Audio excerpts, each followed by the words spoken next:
शुरुआत करते हैं और सबसे पहले बड़ी खबर की यानी आज के बुलेटिन की पहली बड़ी खबर की हम बात कर लेते हैं जो कि जुड़ी हुई है बॉलीवुड के किंग खान उनकी team IPL Kolkata night Riders से। देखिए अब फतवा आ गया शाहरुख खान के लिए। जब से शाहरुख खान की आईपीएल टीम ने एक बांग्लादेशी को खरीदा उसके बाद बवाल इतना बढ़ा कि अब शाहरुख की टीम से मुस्तफिजुर रहमान को आउट होना पड़ा। नाम का राक्षस है मिस्टर केकेआर। हाथ जोड़ के माफी मांगनी चाहिए कि मुझे माफ किया जाए। नफरत की भाषा बोलते हैं। 100 करोड़ 20 लाख में एक जिहादी को दिया है। शाहरुख खान के लिए एक फतवा जारी किया है। शाहरुख खान देश का गद्दार नहीं है। आके बोले कि हाँ सॉरी मैं हिंदुओं के साथ खड़ा नहीं हुआ था, आगे से हूँगा। जिस वक्त खरीदारी हुई उससे पहले ये फैसला लेना था। शाहरुख खान चुप हैं। चुल्लू भर पानी में डूबकर मर जाना चाहिए शाहरुख खान को। विवाद से ही ये भारतीय जनता पार्टी जन्मी है और विवाद ही इनका टूल है। देश के सनातनी उन्हें माफ करेंगे। अनुराग ठाकुर जय शाह शाहिद अफरीदी के साथ में दुबई में बैठे हुए थे। विदेश मंत्री गए थे, क्या कर आए? क्या वे मेरे बहनों के सिंदूर उजड़ गए? आप क्रिकेट खेल रहे हो उनके साथ। चित भी मेरी पट भी मेरी और अंटा मेरे बाप का। देखिए अब तक तो साधु संत और नेता ही शाहरुख खान को निशाने पर ले रहे थे, लेकिन अब तो बांग्लादेशी हिंदुओं के लिए मौलाना भी उनके खिलाफ हो गए हैं। जहां अलीगढ़ से एक फतवा जारी किया गया, आप हमारे पीछे ये देख पा रहे हैं जो फतवा है जिसमें शाहरुख खान को चेतावनी दी गई है। यही फतवा है।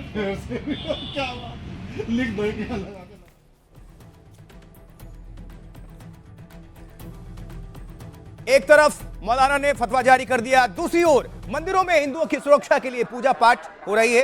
तस्वीरें दिल्ली से हैं, राजधानी दिल्ली, और जहां बांग्लादेश में अत्याचार झेल रहे हिंदुओं की सुरक्षा के लिए यह प्रार्थना का दौर है।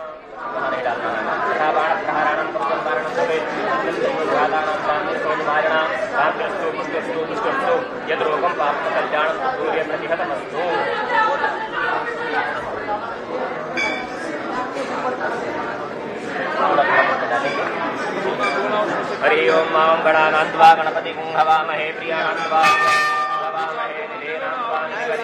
ये तो आपने देख लिया देश की राजधानी दिल्ली में पूजा पाठ का दौर। दूसरी तस्वीर, यूनुस के राज में बांग्लादेश में हिंदू असुरक्षित हैं तो उसका गुस्सा, उसका आक्रोश बांग्लादेशी खिलाड़ी पर उतर रहा है, लाजमी है। तभी तो मुस्तफिजुर रहमान को आईपीएल खेलने नहीं दिया जाएगा, वो हो गए हैं अब आउट। एक शाहरुख खान नाम का राक्षस है, उसकी फिल्म मत देखना, कभी फिल्म मत देखना शाहरुख खान की, बता रहे हैं आपको, पक्का जिहादी है। अगर रहमान जैसे खिलाड़ी भारत में खेलने आएंगे तो एयरपोर्ट से बाहर कदम नहीं रख पाएंगे, हम दावे के साथ कह रहे हैं। मिस्टर केकेआर उसकी कैंसलेशन नहीं की तो खेला होवे, बहुत बड़ा खेला होवे। बांग्लादेश में हिंदुओं की हत्या हुई तो भारत में बवाल मचा। शाहरुख खान के खिलाफ आक्रोश की आग इतनी बढ़ गई कि उसकी आंच बीसीसीआई तक जा पहुंची। विरोध की चिंगारी के बाद बांग्लादेशी खिलाड़ी की आईपीएल से छुट्टी हो गई। संतों, नेताओं और मौलानाओं के बयानबाजी, प्रदर्शन और फतवे के आगे किसी की एक न चली। आखिरकार शाहरुख खान की टीम ने मुस्तफिजुर को बाहर का रास्ता दिखा दिया। देखिए मुस्तफिजुर रहमान पर कैसे एक्शन हुआ ये आपको हम बताएंगे। पहले आप देख लीजिए कि एक्शन क्यों हुआ, क्योंकि शाहरुख खान के खिलाफ बयानों की बाढ़ सी आ गई थी। थोड़ा और आगे आपको बढ़े, कुछ आप सभी के सामने रख दें तो इस पर नजर डालिए। नंद किशोर गुर्जर बीजेपी विधायक, अब बीजेपी विधायक ने शाहरुख खान को राक्षस बताया है। नंद किशोर गुर्जर ने कहा है कि शाहरुख खान नाम का एक राक्षस है, क्योंकि शाहरुख ने 9 करोड़ में एक जिहादी को खरीदा। कसम खाओ आप भी शाहरुख खान की फिल्में नहीं देखोगे। शाहरुख की फिल्म टीवी पर भी आए तो चैनल बदल देना। संगीत सोम को सुनिए, फिर बीजेपी नेता वो भी हैं। इससे पहले भारतीय जनता पार्टी नेता शाहरुख को गद्दार बता चुके थे। अब संगीत सोम बोले थे कि शाहरुख खान देश से गद्दारी कर रहा है, बांग्लादेश में हिंदू मारे जा रहे हैं और ये वहां के खिलाड़ी खरीद रहा है। देवकीनंदन ठाकुर इस बयान को अगर आगे बढ़ाएं तो उन्होंने क्या कहा, कथावाचक ने, मशहूर कथावाचक ने शाहरुख को चेतावनी दी थी। देवकीनंदन ठाकुर ने कहा जिस देश ने तुम्हें सुपरस्टार बनाया तुम उसी देश की छाती पर बांग्लादेशी खिलाड़ी को खिला रहे हो। राम भद्राचार्य जी, तुलसी पीठाधीश्वर, उन्होंने क्या कहा, उन्होंने कहा कि शाहरुख खान देशद्रोही है। कहा था शाहरुख का क्या चरित्र है, वो देशद्रोही की तरह है। मौलाना चौधरी इफ्राहिम हुसैन वो क्या कह रहे हैं, अलीगढ़ के मौलाना है, शाहरुख के खिलाफ फतवा जारी कर दिया। मौलाना चौधरी इफ्राहिम हुसैन ने फतवा जारी करते हुए कहा कि बांग्लादेशी को खरीदकर भावनाओं को ठेस पहुंचाइए, पता है वहां हिंदू मारे जा रहे हैं तो फिर क्यों खरीदा, माफी मांगो। ये जो भी स्टेटमेंट्स आ रहे थे वो आपके बीच हमने रखा है। अब आपको सुनवाएंगे सुपरस्टार शाहरुख पर कौन क्या कुछ कह रहा, सीधा सुनिए। ध्यान रखना, एक शाहरुख खान नाम का राक्षस है, उसकी फिल्म मत देखना, कभी फिल्म मत देखना। शाहरुख खान की बता रहे हैं आपको, पक्का जिहादी है, पक्का जिहादी सुअर है, उसकी फिल्म मत देखना। प्रतिज्ञा करना, 9 करोड़ 20 लाख में एक जिहादी को लिया जिन्होंने हमारे लोगों को कत्ल किया है। हिंदुस्तान के बेटे बेटियां खेलने के लिए नहीं मिले, इसलिए ऐसे दुष्ट के किसी कीमत में पिक्चर देखना नहीं, अगर टीवी स्क्रीन पर आ जाए तो बदल देना, यही सच्ची राष्ट्रभक्ति है।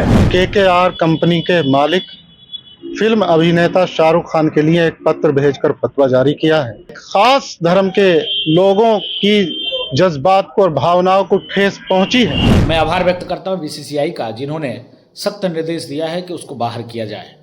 अब तो चुल्लू भर पानी में डूबकर मर जाना चाहिए शाहरुख खान को। ये काम तो तत्काल शाहरुख खान को करना चाहिए था। क्या हिंदुस्तान में और कोई मुसलमान नहीं है IPL खेलने लायक कि हम बांग्लादेश का खिलाड़ियों को ले? शाहरुख खान जैसे गद्दार आज वहां के रहमान जैसे क्रिकेटरों को 9.5 करोड़ में खरीदने का काम कर रहे हैं। अगर रहमान जैसे खिलाड़ी भारत में खेलने आएंगे तो एयरपोर्ट से बाहर कदम नहीं रख पाएंगे, हम दावे के साथ कह रहे हैं। समझना चाहिए शाहरुख खान जैसे गद्दारों को कि जिस तरीके की गद्दारी आप देश के साथ कर रहे हैं, आपको यहां तक अगर आज पहुंचाया तो इस देश के लोगों ने पहुंचाया। तो ये चुनौती वाले, धमकी भरे ये बयानात थे, आपको हमने सुनवा दिए किसने क्या कहा खिलाड़ी को लेकर, बांग्लादेश को लेकर, शाहरुख खान को लेकर। अब जरा देखिए, आपको हम 2 तस्वीरें दिखाने जा रहे हैं। भारत में शाहरुख पर गुस्से की, आक्रोश की वजह बांग्लादेशियों की ये करतूत। अब जरा देखिए, वहां एक और हिंदू को जिंदा जला दिया गया, मतलब हत्या कर दी गई, मार दी गई।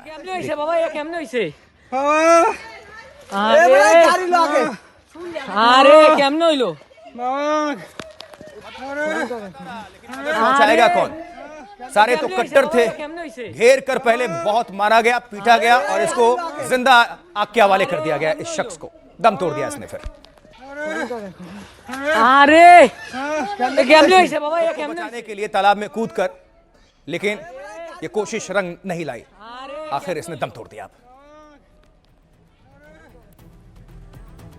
तो देखिए, जिस शख्स बांग्लादेश में चौथे हिंदू की जिसकी हत्या हुई, आखिरकार BCCI को भी एक्शन लेना पड़ा, आक्रोश को समझते हुए, देखते हुए, और आक्रोश के बाद ये बड़ी कार्रवाई हो गई है। अब ये 2 तस्वीरें आपको हमने दिखाई, अब इसके माध्यम से जरा समझिए।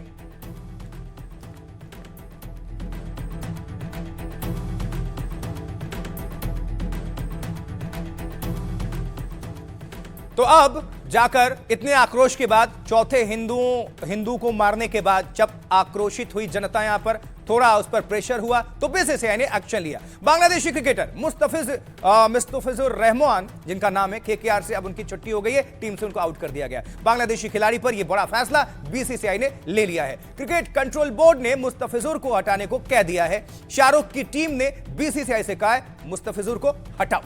BCCI सचिव देवजीत सैकिया ने कहा, जो घटनाक्रम हुए हैं उन्हें देखते हुए BCCI ने कोलकाता टीम को निर्देश दिया है KKR को। बोर्ड ने KKR से कहा है कि मुस्तफिजुर रहमान को रिलीज कर दो, मतलब बाहर कर दो, उसकी जगह रिप्लेसमेंट खिलाड़ी चाहिए तो मिल जाएंगे। जैसे ही निर्देश आया, शाहरुख की टीम ने उसे निकाल दिया। KKR ने पोस्ट किया कि मुस्तफिजुर को टीम से बाहर कर दिया गया है। BCCI के कहने पर जरूरी प्रक्रियाओं परामर्श से यह फैसला लिया गया है। नियमों के मुताबिक हमें एक रिप्लेसमेंट खिलाड़ी की अनुमति है, और दरअसल बांग्लादेशी खिलाड़ी मुस्तफिजुर 2016 से ही IPL खेल रहे हैं तमाम टीमों के साथ। तेज गेंदबाज मुस्तफिजुर अब तक 5 टीमों के साथ खेल चुके हैं। IPL 2026 के ऑक्शन में उनका बेस प्राइस 2 करोड़ रुपए था, लेकिन शाहरुख की टीम ने उन्हें 9 करोड़ 20 लाख रुपए में खरीदा। विरोध के चलते अब मुस्तफिजुर को बाहर का रास्ता दिखा दिया गया है। तो ये तो पूरी कहानी है, लेकिन इसके बाद एक्शन, रिएक्शन, विरोध करने वालों के सख्त रुख के बाद 9 करोड़ वाले खिलाड़ी पर यह बड़ा एक्शन हुआ। तो सुनिए इस पर संत, मौलाना और नेता क्या कह रहे हैं। BCCI ने कहा है कि कोई भी बांग्लादेशी क्रिकेटर IPL में नहीं खेलेगा। बहुत बहुत साधुवाद, धन्यवाद। मिस्टर KKR, तो उन्होंने एक शब्द भी नहीं बोला इस विषय पे टिल नाउ। अभी भी अगर आके बोले कि हाँ सॉरी।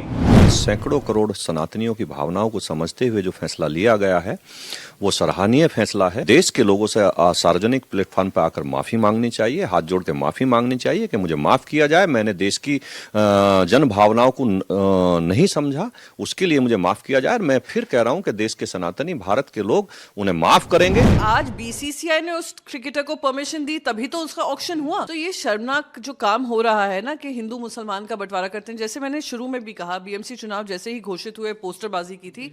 ये हिंदू मुसलमान करते हैं, विवाद से ही ये भारतीय जनता पार्टी जन्मी है, विवाद के चलते ही जीती है और विवाद ही इनका टूल किट है। अगर ये सरकार फैसला पहले ले लेती, दंगे का तो उनको पता था, बांग्लादेश में क्या हो रहा है ये भी पता था। सवाल ये है कि जिस वक्त खरीदारी हुई उससे पहले ये फैसला लेना था। हमारे देश का फैसला, ये हमारे हिंदुस्तान का फैसला जो बीसीसीआई ने लिया है, और ये फैसला बिल्कुल बेहतर है। हम भी चाहते हैं कि जिस देश के लोग अच्छे न हो, उस देश के लोगों को जो है हमारे यहाँ, हमारे देश में कोई जगह नहीं। बीसीसीआई का ये फैसला स्वागत योग्य है और मैं इसका इस्तकबाल करता हूँ। शाहरुख खान के बारे में मैं ये बात कहना चाहता हूँ कि शाहरुख खान देश का गद्दार नहीं है। नफरत की भाषा बोलते हैं और जो लोग इस देश में नफरत के आधार पर राजनीति करना चाहते हैं और खेल में भी इस तरह की राजनीति को लाना और खेल में भी इस तरह के नफरत के एजेंडा को आगे बढ़ाना, ये देश के लिए, समाज के लिए बहुत ही ज़्यादा चिंताजनक है। शाहरुख खान को टारगेट करके वो थोड़ा गलत लग रहा था, क्योंकि ना तो शाहरुख अकेले ओनर है केकेआर के, और इस प्लेयर के लिए 4 अदर दूसरे फ्रेंचाइजीज ने भी बिड किया था। तो मुझे लगता है ये तो डिसीजन अगर उनको ऑप्शन में डाला है तो ये बीसीसीआई का कॉल है। तो बांग्लादेशी खिलाड़ी को आईपीएल से बाहर किया गया है। क्या बांग्लादेशी टीम पर गाज गिरेगी? अगर ऐसा हुआ तो उसका हाल भी पाकिस्तान जैसा ही हो जाएगा। वो कैसे, जरा आइए आपको हम समझा देते हैं। कुछ डिटेल्स, कुछ आंकड़े आपको जरूर देखने चाहिए इस वक्त, जिसको आपके सामने हम रखने जा रहे हैं, उस पर आप नजर डालिए। देखिए, हिंदुस्तान क्रिकेट की दुनिया पर राज करता है। बीसीसीआई बहुत पावरफुल है, ये दुनिया जानती है। वर्ल्ड क्रिकेट में रुतबा है हमारा भारत का। हम सिर्फ मैदान पर ही विश्व विजेता नहीं है, बल्कि भारतीय क्रिकेट बोर्ड सबसे अमीर बोर्ड है, सबसे अमीर पूरी क्रिकेट की दुनिया में इतिहास में। रिपोर्ट्स के मुताबिक बीसीसीआई हजारों करोड़ की मालिक है। दावा है बीसीसीआई का बैंक बैलेंस 20,686 करोड़ से ज्यादा है और 1,500 करोड़ रुपए तो बीसीसीआई को सालाना ब्याज से मिलते हैं, इंटरेस्ट से। आईसीसी की कमाई का करीब 40% हिस्सा बीसीसीआई से आता है। ऐसे में हर देश भारत के साथ क्रिकेट खेलना चाहता है, क्योंकि उनकी भी कमाई होती है। लेकिन बीसीसीआई ने पाकिस्तान टीम पर बैन लगा रखा है। आतंकवाद फैलाने के चलते पाकिस्तान पर यह प्रतिबंध लगाया है भारत ने। इसलिए भारत पाकिस्तान की द्विपक्षीय सीरीज नहीं होती। आईपीएल में भी पाकिस्तानी खिलाड़ियों को नहीं खेलने दिया जाता। वो गिड़गिड़ाते रहते हैं, वो हमेशा कहते हैं, आप सभी जानते हैं कि हमें भी मौका दिया जाए, लेकिन क्यों? आतंकवाद फैलाओगे और फिर क्रिकेट खेलोगे? सिर्फ अंतरराष्ट्रीय टूर्नामेंट में जरूरी होने पर भारत पाकिस्तान एक साथ मैच खेलते हैं आमना सामना। क्या बांग्लादेश की टीम का भी हाल आगे भविष्य में ऐसा हो सकता है, यानी पाकिस्तान जैसा? क्योंकि वहां आतंकवाद नहीं, हिंदू अत्याचार का मुद्दा है। ऐसे में बीसीसीआई ने आईपीएल से बांग्लादेशी प्लेयर को हटा दिया और अगर यही रुक रहा तो बांग्लादेश से सीरीज भी रद्द हो सकती है आगे। भारत बांग्लादेश में सितंबर महीने में द्विपक्षीय सीरीज है। इसमें दोनों टीमों के बीच 3 एक दिवसीय मैच और 3 T20 मैच खेले जाने हैं। अगर यह सीरीज रद्द हुई तो बांग्लादेश को बहुत नुकसान होगा, तगड़ा झटका होगा, क्योंकि भारत के साथ खेलने से करोड़ों की कमाई होती है, जैसे मैच फीस, स्पॉन्सरशिप और प्रसारण से मोटा पैसा मिलता है। भारत में करोड़ों लोग क्रिकेट देखते हैं, जिससे अरबों की कमाई होती है। अभी आप समझिए। सियासतदान और प्रो क्रिकेटर्स इस पर क्या कह रहे हैं, उनको भी सुनना चाहिए। सुन लेते हैं जरा। अनुराग ठाकुर और जय शाह मिलकर के शाहिद अफरीदी के साथ में दुबई में बैठे हुए थे जब ये T20 का वर्ल्ड कप चल रहा था। ये वही शाहिद अफरीदी है कि उसको जब भी मौका मिलता है तो वो कश्मीर और कश्मीरियों के बारे में और भारत के बारे में आग उगलता है, उनके खिलाफ में उगलता है। और वो बैठे हुए तो ठीक है, वो चलेगा। तो ये तो नहीं हो सकता ना कि चित भी मेरी पट भी मेरी। जैसे पहले पाकिस्तान के खिलाड़ियों पर रोक थी, तो अब तक बीसीसीआई ने रोक क्यों नहीं लगाई थी? और इसमें अकेले शाहरुख खान के बारे में बोला जा रहा है, इसमें जूही चावला भी पार्टनर हैं, उनके पतिदेव भी पार्टनर हैं। उनके बारे में क्यों नहीं कहा जा रहा है? हेड कोच जो है वो भी हिंदू है, उसका नाम नहीं लिया जा रहा है। तो ये हर चीज में ये हिंदू मुसलमान की राजनीति ठीक नहीं है। हम तो पहले से बोल रहे थे कि जब भारत पाकिस्तान के साथ मैच खिला रहा था तब हमने आपत्ति जताई थी। हमने कहा था कि पाकिस्तान वही है जो आतंकवादी गतिविधियों को बढ़ावा देता है और उसका खामियाजा भारत भुगत चुका है। आपने देखा 26/11 हो गया, पुलवामा हो गया और रिसेंटली ही पहलगाम हुआ था। जब उसके बावजूद हमने कहा नहीं खेलना चाहिए, मगर भारत ने पाकिस्तान के साथ मैच खेला। क्यों खेला? चुनिंदा रुपयों के लिए।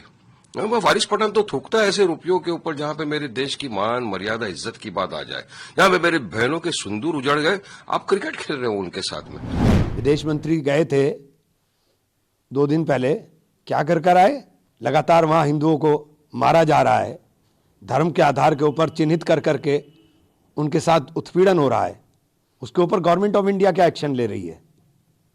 उस एक्शन के ऊपर आप बात नहीं करेंगे, आप शाहरुख खान के ऊपर चल दिए हैं। खेलकूद के बारे में तो भारतीय जनता पार्टी किसी भी राजनीति नहीं चाहते हैं और हम लोग किसी भी अनटचेबिलिटी का खिलाफ है, चाहे वो खेल का मैदान या राजनीतिक मैदान क्यों ना हो। लेकिन बांग्लादेश का मौजूदा हालत के बारे में पूरा देश को सोचना चाहिए। अब एक एक करके जल्दी से आपको हम 4 तस्वीरें दिखाने जा रहे हैं। आप तस्वीर पर नजर डालिए। चूंकि बांग्लादेशी क्रिकेटर पर यह गाज इसलिए गिरी है क्योंकि यूनुस के राज में 1-2 नहीं 4-4 हिंदुओं की सरेआम हत्या कर दी गई, कत्ल कर दिया गया उनका। तस्वीर आप देख रहे हैं, ये दीपू दास आपको याद होंगे, सबसे पहले जिनको मारकर पीटकर जिंदा जला दिया गया। देखिए दीपू को जलाया जा रहा है कैसे, सरेआम, और वहां पर कट्टरपंथी वीडियो बना रहे हैं, नजर आ।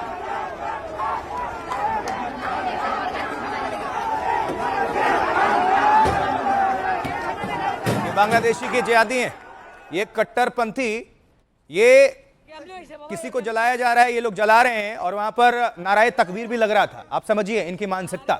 अब उतना ही भयानक हमला खोकोन दास पर भी हुआ था, वो आपको दिखाने जा रहे हैं कैसे वो हमले में बचने की कोशिश करते रहे जब भीड़ ने उन्हें जला दिया। ये देखिए ये शख्स,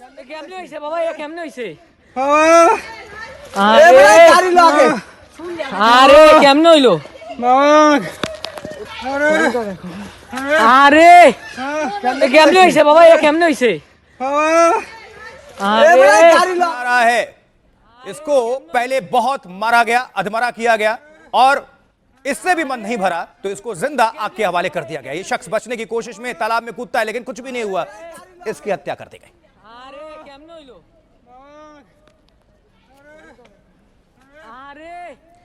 और अब आपको हम तस्वीरें वो दिखाने जा रहे हैं जब जलाया गया। जलाने के बाद गंभीर हालत में खोकोन दास अस्पताल में भर्ती कराए गए लेकिन उनकी जान नहीं बचाई जा सकी। ये तस्वीर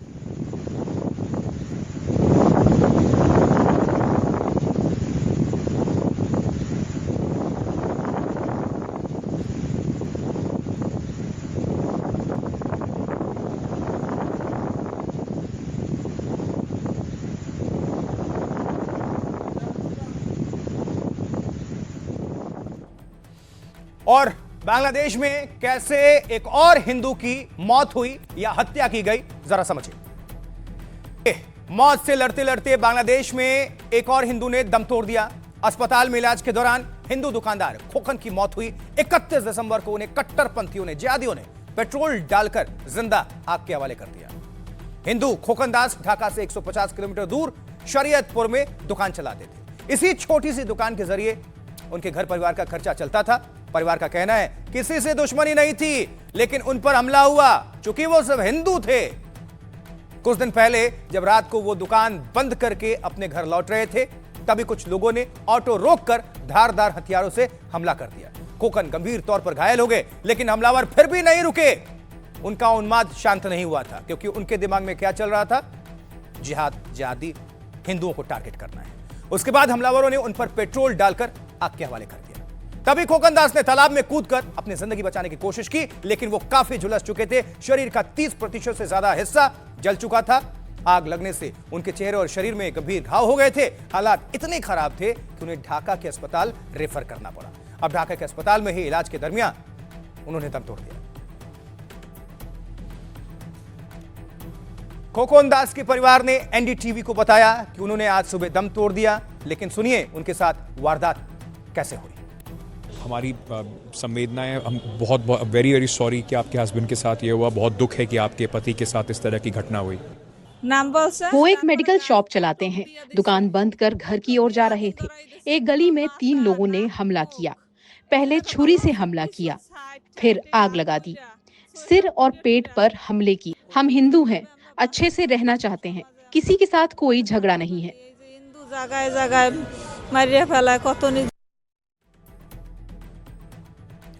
तो बांग्लादेश में हिंदू टारगेट पर हैं, तो भारत में गुस्सा आक्रोश बढ़ता जा रहा है और इसी चक्कर में बिहार में भीड़ ने बांग्लादेशी समझकर एक युवक को पीट डाला। अब देखिए कैसे मार मार कर मुर्शिद को लहूलुहान कर दिया गया। तीनों भाई थी कि भाई थी और भाई के देखा वो अगर कहते तो हमर भाई तोर भाई हमर भाई के देखा बोल रहा है। तू देखी हमर के भाई पहले बात सुन। हमरा घर के बाजू में रहकर तोर घर चले हो कमाई धमाई छे। पहले बात सुन। तू जय भवानी ने कभी ये कहब जय भवानी ने ये कहबे सब भावे तो तोरा वीडियो में ई ग्रुप के वीडियो में के घर भावेला। अरे रात में के कहल कल के भाई के लिए भाई के करल के एगो छोड़ा सच सच बता की बात कॉल करो रे। कते पैसा मिलल चलो आधार कार्ड बहुत बुरी तरह से मारा गया है, अधमरा कर दिया गया। ये तस्वीरें बिहार के मधुबनी की हैं, जहां भीड़ ने मोहम्मद मुर्शिद को मारा और फिर उससे कागजात मांगे। ये आधार कार्ड कहां था? सुनिए जरा एक बार। आधार कार्ड कहां का है? ओरिजिनल वर्जन का। भीड़ को उस पर शक हुआ था, इसलिए डॉक्यूमेंट्स मांगे जा रहे थे। इन लोगों को लग रहा था कि ये बांग्लादेशी है, कट्टरपंथी है, और ये आसपास का निकला इसको, लेकिन तब तक बहुत मारा जा चुका था। सर ये बात तो सच हुआ। हां जब इंडिया का नंबर पाकिस्तानी कहां से आ गया इसमें? बहुत है तो उसको पुलिस के हवाले कर दिया जाएगा। अलग बात है करते आदमी बांग्लादेश से मुंह लग रहा है इसका अभी। उसको देने में क्या दिक्कत है? वही ना बोले हैं कि पाकिस्तानी नंबर इसमें आ गया है, तब तो कोई दिक्कत वाली बात है। थाना के बजा दे, नंबर दिखा दे, पाकिस्तानी है।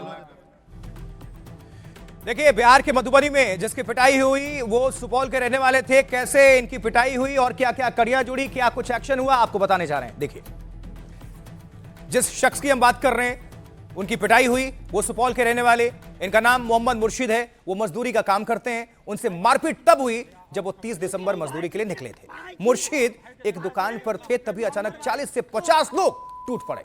बांग्लादेशी समझकर या बांग्लादेशी बताकर भीड़ ने उनके साथ मारपीट शुरू कर दी। आरोप है कि 3 किलोमीटर तक भीड़ ने दौड़ा कर पीटा और मारने वाले जो कह रहे थे मेरे मोबाइल में बांग्लादेशी नंबर है, आपत्तिजनक वीडियो तस्वीरें हैं, ये आरोप लगाया जा रहा था। लेकिन पीड़ित बार बार इनकार करता रहा, छोड़ने की गुहार लगाता रहा। वो कहता रहा कि मैं बांग्लादेशी नहीं हूं, लेकिन वो पीटते रहे।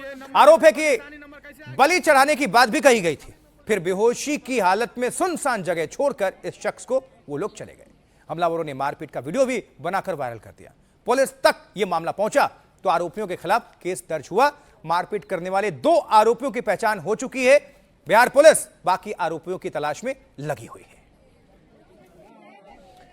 अब इस बर्बर घटना के बाद पीड़ित की हालत गंभीर बताई जा रही है। अब सुनवा देते हैं आपको पीड़ित और पुलिस क्या कह रहे हैं। तुम बांग्लादेशी हो, अच्छा तुमको मार देंगे बोल के दोनों तरफ से खबर पकड़ के 2 आदमी ने मारने लगा।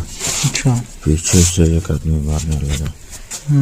मारते मारते करीब गाँव हमको कम से कम 2-3 किलोमीटर ले कोई हमको बचाने वाला। जिला सुपौल के प्रशासन और मधुबनी के प्रशासन और सरकार से भी मैं अपील करना चाहूंगा कि इस जो है मामला की खोजबीन की जाए। मुजरिम लोग इस अंजाम को किया है उसको जो है सजा मिलनी चाहिए। जांच में ये पता चला कि चकदा जो एक एरिया है राजनगर थाना क्षेत्र में, ये वहां से जुड़ा हुआ मामला है और तुरंत एसएचओ और एसटीपी मौके स्थल पर पहुंचे थे। ये सुपौल जिले के बीरपुर थाना क्षेत्र का रहने वाला है और राजमिस्त्री का काम करता है। जो उसके साथ मारपीट कर रहे थे ये भी राजनगर थाना क्षेत्र के रहने वाले हैं। इन दोनों की पहचान हो गई है और इन लोगों पे पुलिस ने तुरंत अटेम्प्ट टू मर्डर की धाराओं में केस दर्ज कर दिया है। अब जरा कुछ और हम तस्वीरें दिखा देते हैं, क्योंकि कुछ ऐसी तस्वीरें आई थी, वो भी हमने सोचा आप सभी को रखें, क्योंकि इस कड़ी से कड़ी को जोड़ देते हैं। जरा दिखाते हैं क्रिसमस की वो तस्वीरें आप देख पा रहे हैं। जब आपको याद ही होगा कि उपद्रवियों ने रायपुर के मॉल में जमकर तोड़फोड़ की थी और 24 दिसंबर को धर्मांतरण का आरोप लगाकर बजरंग दल के कार्यकर्ताओं ने जमकर उत्पात मचाया था। एक बार सुन लीजिए और देखिए जरा ये तस्वीर।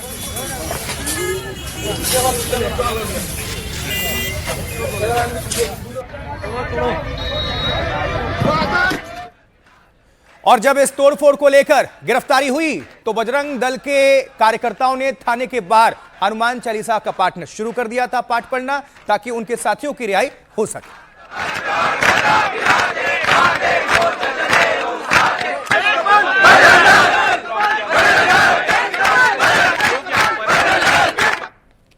अब इस मामले में जब आरोपी जमानत पर जेल से रिहा हुए तो उनका जोरदार स्वागत किया गया, अभिनंदन किया गया, फूलों की माला पहनाकर यात्रा निकाली गई जैसे वो कोई कारनामा करके लौटे हों।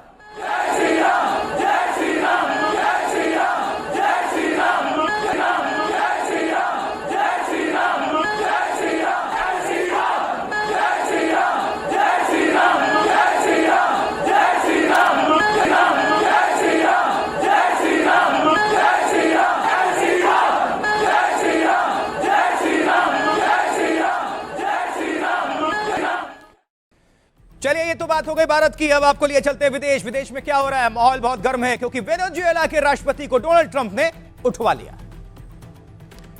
वेनेजुएला के राष्ट्रपति को डोनाल्ड ट्रंप ने उठाया और यह सब कुछ दुनिया को चौंका दिया। 2026 में युद्ध का नया मोर्चा खुल गया एक तरह से। ट्रंप ने लाइव देखा ऑपरेशन मादुरो। जी हां, अमेरिका का वेनेजुएला पर हवाई हमला होता है। अमेरिकी अटैक से दहल गया वेनेजुएला।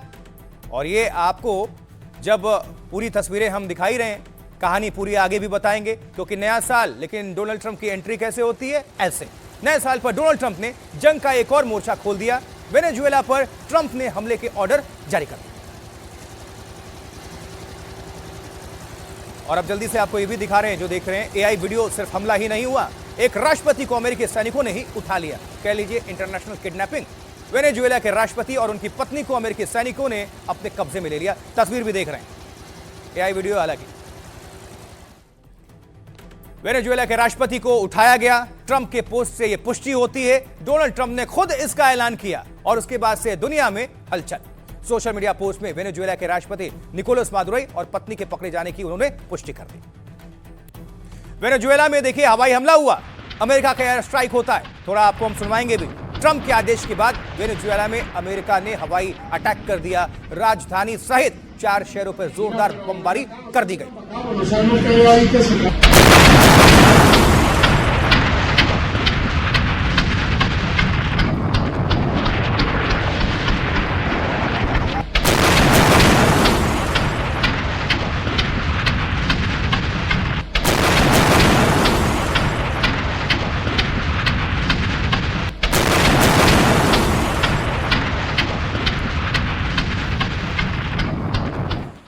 अमेरिका के इस अटैक के बाद जोरदार धमाके होते हैं वेनेजुएला में और वेनेजुएला दहल उठता है। कुछ और तस्वीरें आप सभी के बीच रखने जा रहे हैं। अमेरिका हमले के बाद वेनेजुएला से धमाके की तस्वीरें सामने आई। कई किलोमीटर दूर तक धमाके की जोरदार आवाज, ये जो ब्लास्ट हुआ, सुनी गई। सुनिए।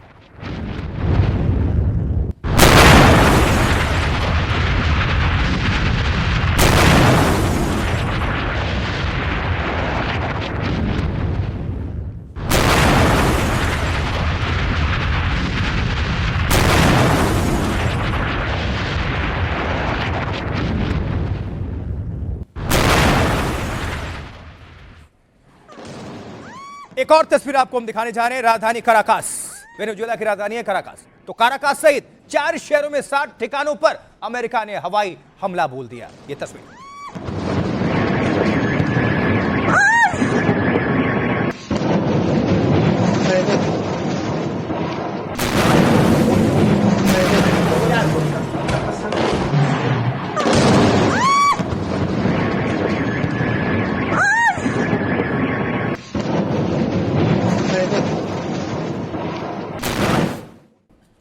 अमेरिका एक तरह से आप समझिए कि पूरी तरह से तैयारी के साथ इसने अटैक किया, पूरी तरह तैयार था। अमेरिका ने इसके लिए अपाचे सहित कई खतरनाक हेलीकॉप्टर्स का उपयोग किया, इस्तेमाल किया। ये देख रहे हैं अटैक आप।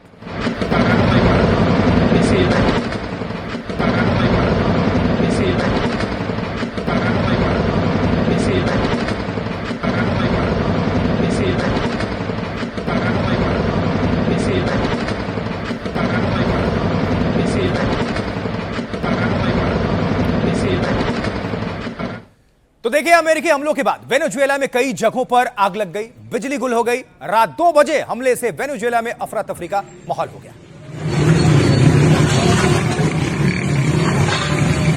Acaban de explotar el 4F.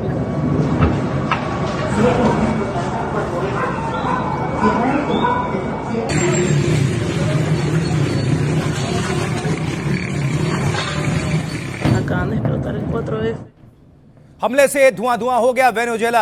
हमले के बाद चारों तरफ धुएं का गुब्बार ही नजर आ रहा था। बेहद कम ऊंचाई से कई हेलीकॉप्टर्स ने यह अटैक किया।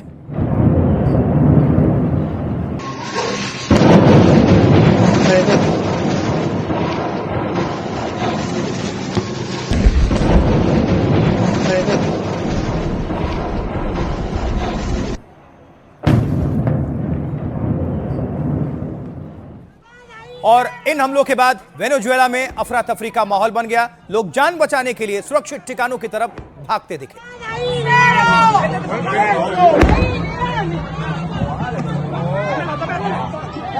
¡Nos están invadiendo!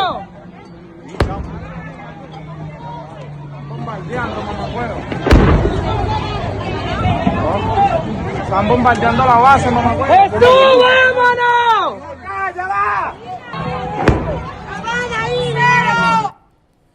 हमले के बाद, अटैक के बाद यह वेनेजुएला के राष्ट्रपति भवन का नजारा है, जहां सुरक्षा बल नजर आ रहे हैं। अफरा तफरी का माहौल है। कुछ लोगों को हिरासत में लेने की भी खबरें हैं। नजर डाली।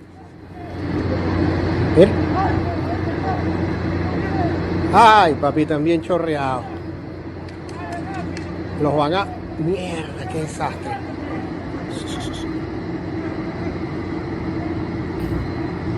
Mira. और देखिए, चलती हुई जानकारी अभी आ रही है कि डोनाल्ड ट्रंप ने मादुरो को वेनेजुएला से उठाने का ऑपरेशन लाइव देखा था।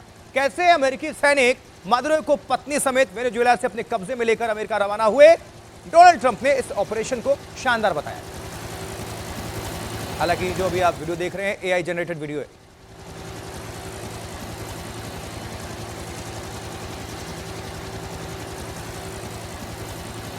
और जानकारी मिल रही है कि अब से थोड़ी देर के बाद अमेरिकी president Donald Trump press conference भी करने वाले हैं और दुनिया को इसको लेकर जानकारी देने वाले हैं। तो अमेरिका के फ्लोरिडा में जश्न का माहौल इसके बाद शुरू हो गया। जी हां, वेनेजुएला के नागरिकों में खुशी। मादुरो के पकड़े जाने से वो खुश हैं। मादुरो के पकड़े जाने से वेनेजुएला के नागरिक बेहद खुश बताए जा रहे हैं। ऐसा कैसे? अमेरिका के फ्लोरिडा में रह रहे वेनेजुएला के नागरिकों ने जश्न मनाया। उसी की तस्वीरें। नए साल की शुरुआत में ही डोनाल्ड ट्रंप ने जंग का एक और मोर्चा खोल दिया है। पहले वेनेजुएला के 4 शहरों पर हवाई हमले हुए। इसके कुछ ही देर बाद अमेरिका ने अपने दुश्मन को उसकी धरती से उठा लिया।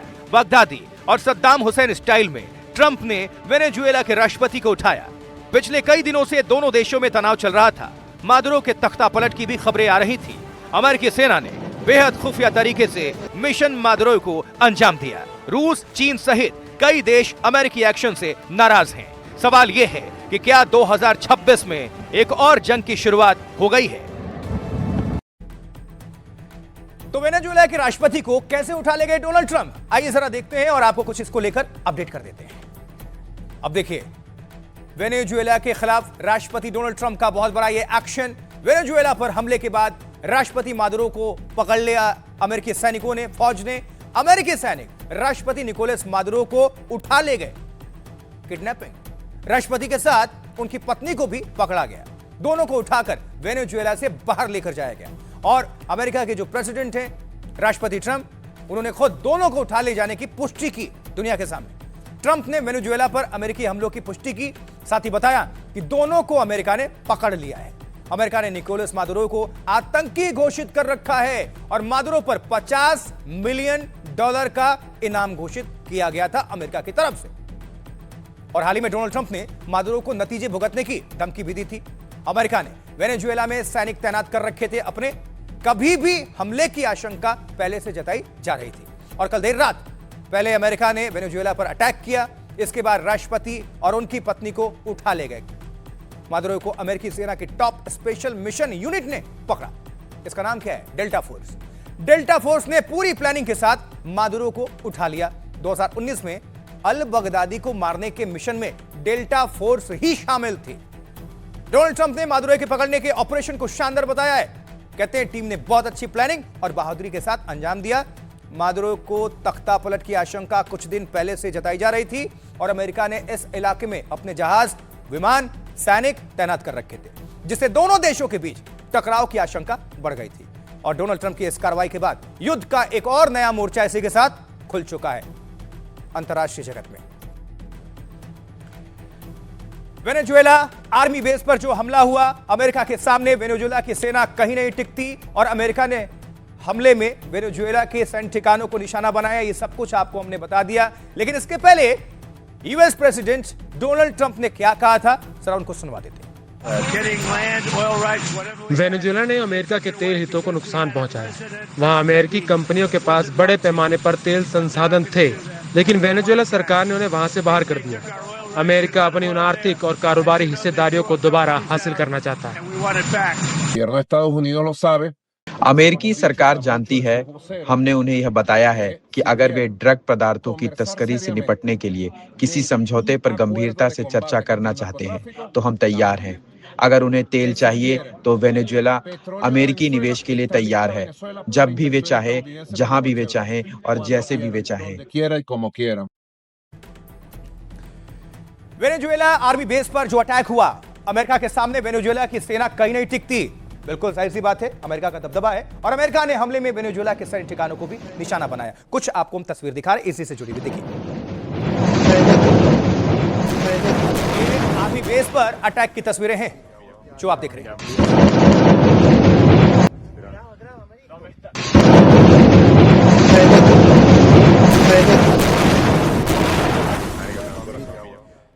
और इसके बाद वेनेजुएला में एक के बाद एक कई लड़ाकू हेलीकॉप्टर्स वेनेजुएला के आसमान पर मंडराते हुए देखे गए।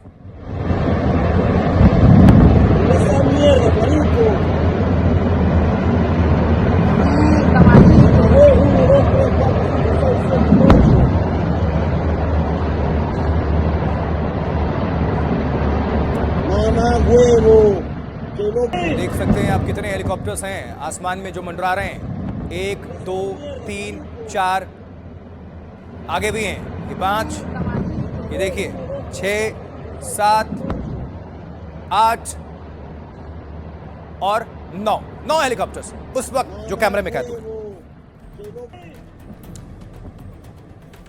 तो अमेरिका ने वेनेजुएला के 4 ठिकानों पर 4 शहरों को टारगेट किया है। वेनेजुएला की राजधानी कराकास समेत 4 शहरों पर यह अटैक हुआ।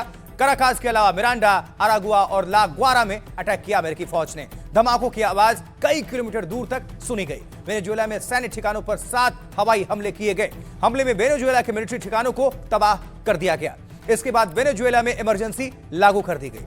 पहला हमला स्थानीय समय के मुताबिक रात करीब 2 बजे हुआ है और ट्रंप ने वेनेजुएला में कई जगहों पर हमले का आदेश जारी किया था। शहर के ऊपर कम ऊंचाई से गुजरते करीब 10 हेलीकॉप्टर नजर आए। शहर के कई इलाकों में तेज आवाजें सुनी गई। हमले के बाद यहां की बिजली सप्लाई गुल हो गई। हमले के बाद राष्ट्रपति मादुरो ने बयान जारी किया था, इन हमलों का वेनेजुएला डटकर जवाब देगा। अमेरिका पर तख्ता पलट की कोशिश का आरोप लगाया था ताकि वेनेजुएला के तेल और खनिज संसाधनों पर कब्जा जमा सके अमेरिका। सभी डिफेंस प्लान को एक्टिवेट करने का आदेश दिया गया था। वेनेजुएला सरकार ने हमलों के लिए अमेरिका को ही जिम्मेदार माना है, जाहिर सी बात है। लेकिन वेनेजुएला के डिफेंस मिनिस्टर इस घटना को लेकर क्या कह रहे हैं, सुनते हैं उनको। रक्षा मंत्री वेनेजुएला के लोग अमेरिकी सरकार के सबसे जघन्य आपराधिक आक्रमण का निशाना बने हैं। अब तक आक्रमणकारी सेनाओं की बर्बरता ने हमारी पवित्र भूमि को अपवित्र कर दिया है। राष्ट्रपति मादुरो के आदेश को लागू किया जाएगा। सभी जगहों पर सेना की तैनाती की जा रही है।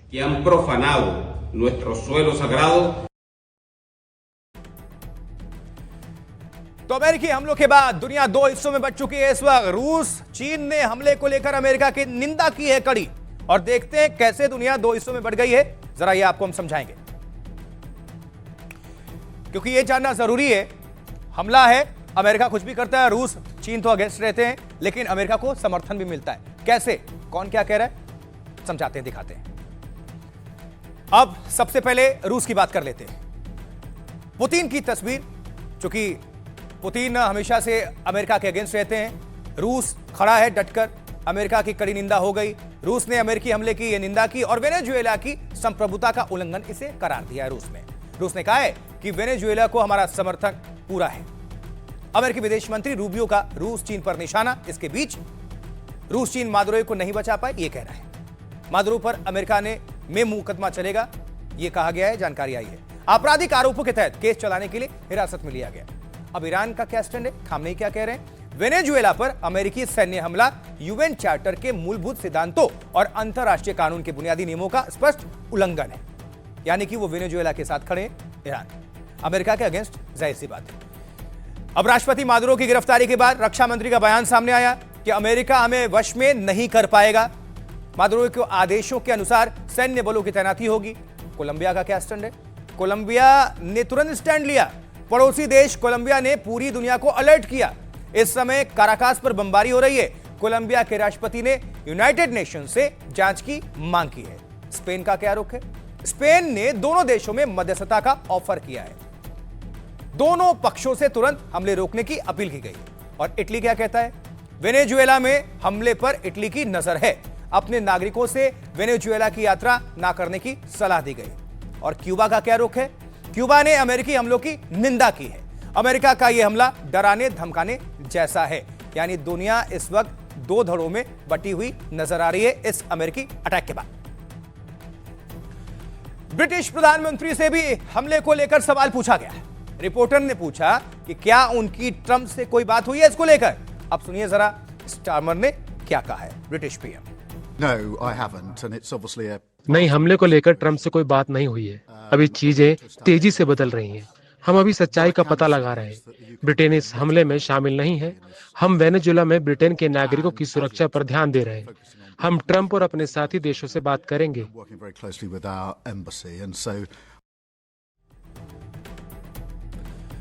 अब आपको देखिए, हमले के बाद नोबेल पुरस्कार विजेता मारिया कोरिना सुर्खियों में है।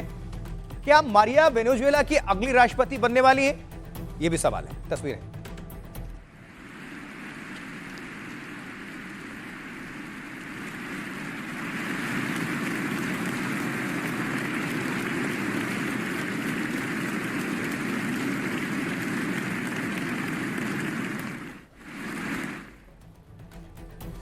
मादुरो के अलावा अगवा होने के बाद नए राष्ट्रपति को लेकर अटकलें वहां पर हैं। नोबेल शांति पुरस्कार जिनकी अभी चर्चा कर रहे थे, जिनकी तस्वीरें हम दिखा रहे थे, इनका नाम मारिया कोरिना है मचाडो। तो मारिया कोरिना मचाडो का नाम रेस में अभी आगे बताया जा रहा है। मारिया कोरिना वेनेजुएला की विपक्षी नेता हैं और वेनेजुएला में लोकतांत्रिक अधिकारों को बढ़ावा देने के लिए इनको पुरस्कार दिया गया नोबेल। वो वेनेजुएला में तानाशाही का विरोध करने के लिए जाने जाते हैं। शांतिपूर्ण लोकतांत्रिक परिवर्तन के लिए मारिया ने काफी प्रयास किए और अमेरिकी प्रेसिडेंट डोनाल्ड ट्रंप से मारिया के बेहतर रिश्ते हैं। ट्रंप के शपथ के बाद मारिया ने सोशल मीडिया पोस्ट किया था। ट्रंप को बधाई देते हुए अमेरिका के लोकतंत्र को प्रेरणा बताया था और अमेरिका के हमले का भी मारिया समर्थन कर चुकी हैं। मारिया को पिछले चुनाव में भाग नहीं लेने दिया गया था और अमेरिका ने मादुरो की जीत को मान्यता नहीं दी थी। अब कड़ी आप समझिए। हमले में अपाचे हेलीकॉप्टर्स का इस्तेमाल किया गया। भारत ने भी अपाचे खरीदा है। थोड़ा हम इसको लिंक कर रहे हैं। आखिर कितना ताकतवर है अपाचे, चलिए आपको बताते हैं।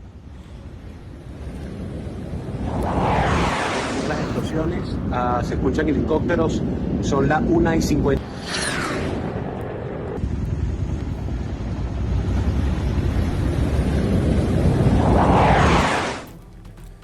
तो वेनेजुएला पर हमले में अमेरिका ने अपाचे अटैक हेलीकॉप्टर का इस्तेमाल किया। अपाचे ने काराकास में एक के बाद एक कई धमाके किए। अपाचे का एडवांस वर्जन भारत ने भी खरीदा है।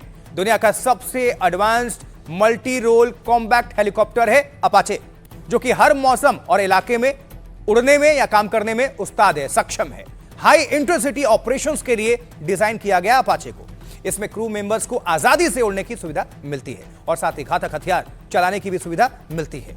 अपाचे हेलीकॉप्टर में बेहद ताकतवर रडार लगा होता है।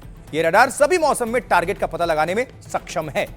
टारगेट को पहचानने और सटीक निशाना लगाया जा सकता है अपाचे के जरिए। 16 दिसंबर को भारतीय सेना को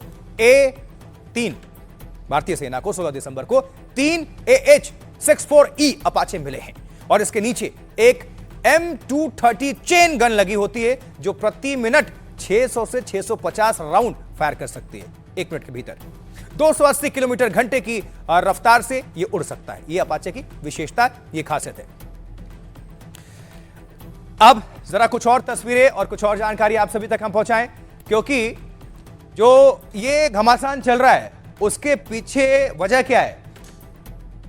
ऐसे ही कुछ भी होता नहीं है। तेल भंडार, जी हां, तेल के भंडार को लेकर यह जंग है, क्योंकि वेनेजुएला के प्रेसिडेंट तो यही कह रहे थे। क्या पूरी लड़ाई तेल को लेकर हो रही है? अब इसको समझने का वक्त है।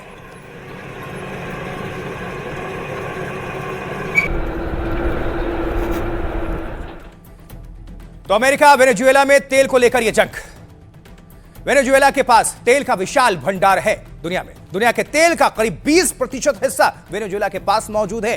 पहले अमेरिका भी वेनेजुएला से ही तेल खरीदा करता था, लेकिन अभी चीन वेनेजुएला के तेल का बड़ा खरीदार हो चुका है। ट्रंप ने वेनेजुएला के तेल भंडार को अमेरिका का बताया था। ट्रंप का आरोप है कि 1976 में वेनेजुएला ने अमेरिकी तेल कंपनियों को भगाया, साथ ही अमेरिकी तेल कंपनियों की संपत्ति जब्त कर ली थी। वेनेजुएला पर इसे चोरी से हथियार का आरोप लगाया। वेनेजुएला से सारा तेल, जमीन और दूसरी संपत्ति वापस करने को कहा गया। अमेरिका ने कहा। अमेरिका ने वेनेजुएला सरकार को आतंकवादी संगठन ही घोषित कर दिया। अमेरिका ने पहले से ही वेनेजुएला पर आर्थिक प्रतिबंध लगा रखे हैं और इससे वेनेजुएला के तेल उद्योग पर गहरा असर पड़ा। वेनेजुएला की अर्थव्यवस्था और मुद्रा बुरी तरह चरमरा गई। तो ये पूरी कहानी है। लेकिन दुनिया भर के या भारत के अपने जो डिफेंस एक्सपर्ट्स हैं, उनकी क्या राय है? वो क्या कह रहे हैं इस पूरी घटना को लेकर? सुनिए सर। सच्चाई है कि अमेरिका का इंटरेस्ट है, जो ऑयल फील्ड्स हैं वेनेजुएला की, वो सबसे रिचेस्ट है। और ये एक प्रकार बहाना है कि किस प्रकार से उन्होंने ये निकोलस मादुरो को बाहर निकाला है। इसको उन्होंने टाइम दिया था। ये CIA अभी नहीं, 3 महीने पहले इन्फिल्ट्रेट कर चुका था। उन्होंने ये पूरा का पूरा वहां पर अपने स्लीपर सेल बनाए, ओवरग्राउंड वर्कर बनाए। और ये जिस प्रकार से अमेरिका ने ये ऑपरेशन किया, from military point of view काबिले तारीफ। US प्रेसिडेंट ट्रंप ने अभी बहुत ही एक एग्रेसिव पोस्चर लिया है, जिसकी वजह से उन्होंने पहले जाहिर किया था और अभी कर रहे हैं। सबसे पहले उन्होंने ये ड्रग रिजीम करके उनको घोषित किया, टेररिस्ट रेजिम करके घोषित किया, और अभी ये चल के उन्होंने एक हमला कर दिया है, डायरेक्ट हमला कर दिया है। तो इसे देखते हुए हमें शक लग रहा है कि एक लंबी लड़ाई चलेगी। ये तो बात हो गई अमेरिका और वेनेजुएला की। देखिए, अमेरिका और वेनेजुएला से जुड़ी कोई भी बड़ी खबर आती है, आप सभी तक NDTV इंडिया सबसे पहले पहुंचाएगा। थोड़ी देर में आपको हमने जैसा कि बताया कि डोनाल्ड ट्रंप अमेरिकी प्रेसिडेंट प्रेस कॉन्फ्रेंस भी करने जा रहे हैं। जैसे वो आएंगे हम लाइव टेलीकास्ट आप सभी तक पहुंचाएंगे। लेकिन अब हम बात करेंगे माघ मेले की प्रयागराज में, क्योंकि कुंभ जैसी तैयारी है और आस्था की डुबकी भक्त लगाने लगातार पहुंच रहे हैं। देखिए, प्रयागराज माघ मेले में आस्था की डुबकी। माघ मेले की आज से शुरुआत हो चुकी है और पहले दिन लाखों श्रद्धालुओं ने लगा ली पवित्र आस्था की डुबकी संगम में जाकर। जो भी बात आप लोग सामान रखिए, उसका ध्यान रखिएगा।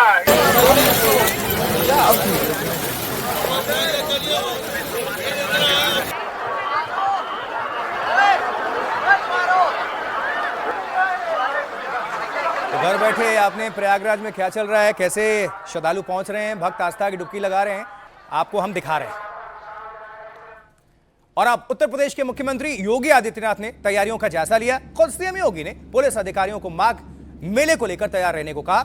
श्रद्धालुओं को किसी तरह की परेशानी ना हो, असुविधा ना हो, ऐसी तैयारी करने को कहा। देखिए मीटिंग।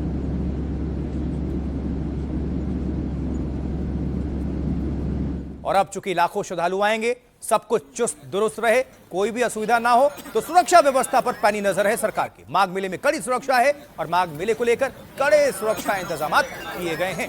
ये विशेष दस्ता, यूपी पुलिस, अत्याधुनिक हथियारों से लैस, ये बाइक पेट्रोलिंग हो, घुड़सवारी हो, तमाम अधिकारी, स्नीपर्स हो, डॉग, वो पहुंचे हुए हैं। पूरी सुरक्षा व्यवस्था चाक-चौबंद।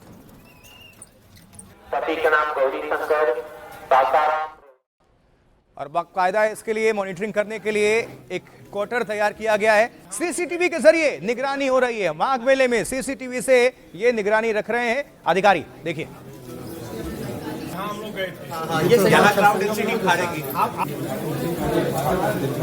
पैनी नजर, तमाम इसके लिए अधिकारी और जवान तैनात हैं।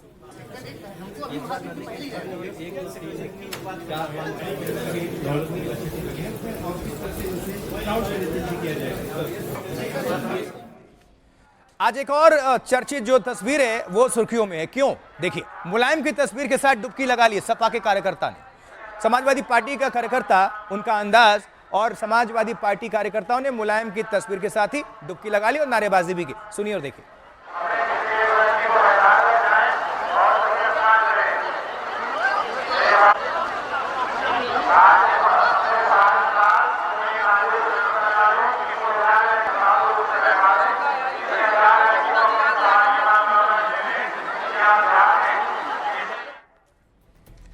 जल्दी से आप सभी को कुछ और तस्वीरें दिखा देते हैं, क्योंकि अभी हमने आपको प्रयागराज की तस्वीरें दिखा दी, लेकिन वाराणसी में क्या हलचल है, वक्त क्या कर रहे हैं, वहां की भी तो तस्वीर देखिए। देखिए आपके लिए ये तस्वीर वाराणसी से।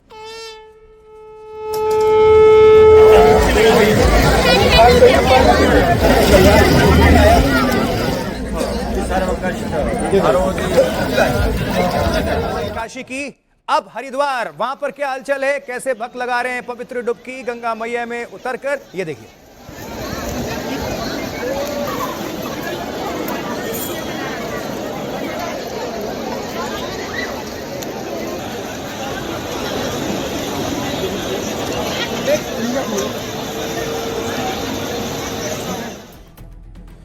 देखिए, प्रयागराज में माघ मेले पर उमड़ा आस्था का जनसैलाब।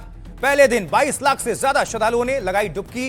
पौष पूर्णिमा के मौके पर संगम तट पर माघ मेला शुरू हो चुका है। 15 फरवरी महाशिवरात्रि के स्नान तक चलेगा ये माघ मेला। 44 दिनों तक चलने वाले माघ मेले में करीब 15 करोड़ श्रद्धालु के पहुंचने की संभावना है। इस वजह से माघ मेले को लेकर पुख्ता व्यवस्था की गई है। श्रद्धालुओं के लिए 8 किलोमीटर लंबा घाट तैयार किया गया है।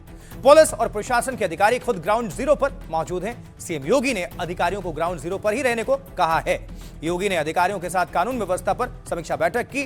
श्रद्धालुओं को कोई असुविधा ना हो, इसके इंतजाम करने को कहा गया अधिकारियों से। इसमें किसी भी स्तर पर लापरवाही स्वीकार्य नहीं होगा। सीएम यूपी, किसी भी स्थिति में अराजकता को बढ़ावा ना मिले। सभी श्रद्धालु सुरक्षित वातावरण में स्नान और पूजा कर सकें। अस्पतालों, मेडिकल स्टाफ, एम्बुलेंस में व्यवस्था सुनिश्चित करने को कहा गया है। सड़क पर जाम से बचने की व्यवस्था करने को भी कहा गया है। लेकिन जो लोग हैं, जो आस्था में यकीन रखते हैं और जो प्रयागराज पहुंच रहे हैं, उनका क्या रिएक्शन है, क्या कह रहे हैं, सुनवाते हैं आपको। सुनिए। प्रशासन का भीड़ भी अगले साल से कम है, इसलिए यहाँ पर कोई परेशानी नहीं है। बाहर में भी क्या, यहाँ पर भी प्रशासन का व्यवस्था बहुत अच्छा है। परिस्थिति बनाने वाला यहाँ का शानदार वातावरण है। अभी बहुत लोग आने के आज तो पहला दिन है, कल से फिर और ज्यादा भीड़ हो जाएगी, चालू हो जाएगी। सब बढ़िया है, पहले की तरह। पहले भी अच्छा था, मैं पिछली बार भी आया था तब भी अच्छा था, अब की बार भी बिल्कुल बहुत ही अच्छा है। सारे अधिकारी मौके पे हैं, सारी नजर रखे हुए हैं सभी व्यवस्थाओं पे। पुलिस वालों ने हर एक मतलब सिक्योरिटी वगैरह बहुत अच्छी है, बहुत अच्छी है। सेफ्टी भी बहुत है। रात को एक बंदा गिर भी गया तो उसको मतलब रेस्क्यू भी कर लिया।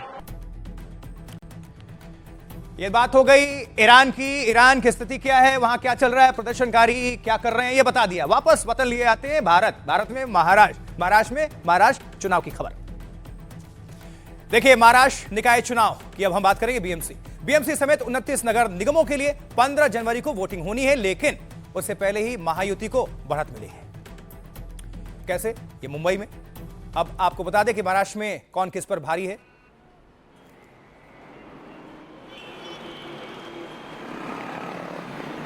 ये बीएमसी का हेड ऑफिस है। जो लोग मुंबई नहीं गए हैं उनको बता दें।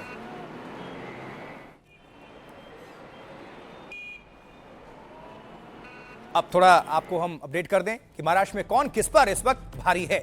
15 जनवरी को महाराष्ट्र के 29 नगर निगमों में चुनाव के लिए वोटिंग होगी, लेकिन 12 दिन पहले ही महायुति ने 68 सीटों पर निर्विरोध जीत दर्ज कर दी है। बीजेपी को 44 सीटें मिली, वहीं शिंदे की शिवसेना ने 22 सीटें अपने नाम की हैं, जबकि अजीत पवार की राष्ट्रवादी कांग्रेस पार्टी के खाते में 2 सीटें गई हैं। बीजेपी के लिए सबसे बड़ी खुशखबरी कल्याण डोंबिवली इलाके से आई। कल्याण डोंबिवली में भारतीय जनता पार्टी के 14 नगर सेवक निर्विरोध चुन लिए गए। पुणे, पिंपरी चिंचवाड़ और पनवेल में भी बीजेपी के उम्मीदवार निर्विरोध जीते हैं। हालांकि बड़ी संख्या में निर्विरोध चुनाव होने पर सवाल भी उठने लगे हैं। विपक्ष 68 सीटों पर जीत को लेकर सत्तारूढ़ गठबंधन को घेर रहा है। चुनाव आयोग पूरी जांच के बाद ही जीत का आधिकारिक ऐलान करेगा और अब बची हुई 2801 सीटों पर वोटिंग होगी और 16 जनवरी को परिणाम सामने आएंगे।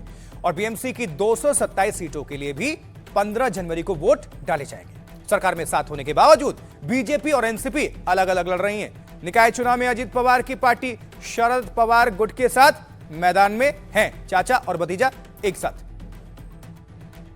लेकिन सियासतदान इस चुनाव को लेकर, इस टक्कर को लेकर क्या कह रहे हैं, सुनिए। अगर नामांकन अर्ज दाखिल किए हुए सारे उम्मीदवार अगर विड्रॉ करते हैं और सामने कोई उम्मीदवार ही नहीं बचता है, तो एक ही उम्मीदवार बचता है, तो स्वाभाविक रूप से उस उम्मीदवार को विजयी घोषित किया जाता है। तो मेरा तो सवाल विपक्ष से है कि उन्होंने इन 44 सीटों के ऊपर अपना नामांकन अर्ज जो है वो भरा क्यों नहीं? अगर भरा तो उन्होंने वापस क्यों लिया? ये तो वर्स्ट एग्जाम्पल ऑफ डेमोक्रेसी आज देश के सामने महाराष्ट्र के माध्यम से आ रही है कि किस प्रकार से वोटर का जो अधिकार होता है, जहां वो चुन सकें कि कौन उनका कैंडिडेट होगा, वो भी अधिकार उनसे छीना जा रहा है। वोट चोरी तो चल ही रही थी, पार्टी चोरी तो चल ही रही थी, चंदा चोरी तो चल ही रही थी। अब ये वोटर्स का अधिकार भी लेने के लिए इलेक्शन चोरी करने में लगे हुए हैं। ये अपने विरोधी दल के उम्मीदवार को भी खरीद लेते हैं या दहशत में लाकर उनसे नॉमिनेशन पीछे लिया जाता है और अपने आप को निर्विरोध चुनकर आया ये डिक्लेयर किया जाता है। ये बहुत ही लोकतंत्र के लिए धोखा और खतरा है। और चलिए इसी खबर के साथ भारत की बात बताता हूं मैं। इतना ही, मुझे आशुतोष चतुर्वेदी को आप दीजिए इजाजत, लेकिन आप जुड़े रहें, बने रहें, देखते रहें एनडीटीवी इंडिया, क्योंकि यहां खबरें लगातार जारी है। और साथ ही आप सभी दर्शकों को शुभ रात्रि, नमस्कार।